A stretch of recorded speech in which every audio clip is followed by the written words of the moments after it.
शहजादा धामी ने बताई अपनी साइड की कहानी। सेट पर हुए वारदात को बताते हुए शहजादा हुए इमोशनल। रातों रात ये रिश्ता क्या कहलाता है, ऐसे शहजादा और प्रतीक्षा को बाहर निकाल दिया गया, जिसके बाद शहजादा के एटीट्यूड की खबरें मीडिया में फैल गई। वह शो के एक्टर्स ने कई बार ये कहा कि शहजादा में ईगो इश्यूज था, शहजादा में एटीट्यूड था, वो सेट पर लेट पहुंचते थे। शहजादा चाहते थे कि सीनियर एक्टर्स और डायरेक्टर उन्हें सर कहकर पुकारे। अब इन सारी बातों पर शहजादा का स्टेटमेंट सामने आया है। इन सारे स्टेटमेंट पर शहजादा धामी ने कहा कि ये सब कुछ झूठ है। शो में इतना टाइम ही नहीं होता है कि मैं एक एक सीन के लिए 15 टेक्स लूं। और रही बात टाइम की, तो खुद मेकर्स कहते थे कि शहजादा को सबसे लेट से इन्फॉर्म करो, क्योंकि वो बहुत जल्दी शो के सेट पर पहुंच जाता है। इसके साथ ही शहजादा ने कहा कि मुझे टर्मिनेट करने से पहले एक बार भी राजन सर मेरे पास नहीं आए, उन्होंने मुझसे बात नहीं किया और इस बात का मुझे सबसे ज्यादा बुरा लगा। साथ ही शहजादा ने कहा कि एक डायरेक्टर है जिनका बिहेवियर मुझे लेकर बहुत खराब था, वो मुझे ह्यूमिलेट करते थे और चाहते थे कि मैं उन्हें सर बोलूं।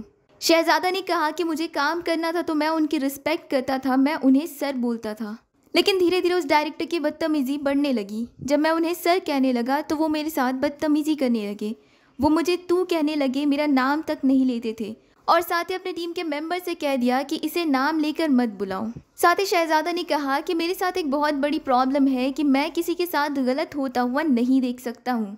एक सीन था जहां पर प्रतीक्षा को फिंगर्स क्रॉस करना था, प्रतीक्षा वैसा कर रही थी। असिस्टेंट डायरेक्टर ने भी कहा कि प्रतीक्षा ने फिंगर्स क्रॉस करे थे, लेकिन वो डायरेक्टर प्रतीक्षा के ऊपर गुस्सा करने लगे और सबके सामने वो जैसे बात कर रहे थे, ऐसा लग रहा था जैसे वो जलील कर रहे हैं प्रतीक्षा को। प्रतीक्षा रूम में जाकर रोने लगी और मैंने प्रतीक्षा के लिए स्टैंड लिया, क्योंकि मैं प्रतीक्षा के बहुत करीब खड़ा था, तो मुझे पता था कि प्रतीक्षा ने एग्जैक्टली वैसा ही किया जैसा उसे कहा गया था। शहजादा इस इंटरव्यू में इमोशनल नजर आया, उनके आंखों में आंसू था। शहजादा के इंटरव्यू की समरी की बात की जाए तो शहजादा पर जितने भी आरोप लगाए गए हैं, शहजादा उन सब से डिनाई कर रहे हैं। शहजादा ने यहाँ तक कहा कि 6 महीने उन्होंने शो में काम किया, वो 12-12 घंटे काम करते थे, यहाँ तक कि उन्होंने एक दिन की भी छुट्टी नहीं ली। आपको क्या कुछ कहना है इस पूरी अपडेट को लेकर? आप अपना ओपिनियन हमें कमेंट के जरिए ज़रूर बताइए और साथ ही टेलीविज़न से जुड़ी सभी लेटेस्ट अपडेट के लिए सब्सक्राइब करिए हमारे चैनल को।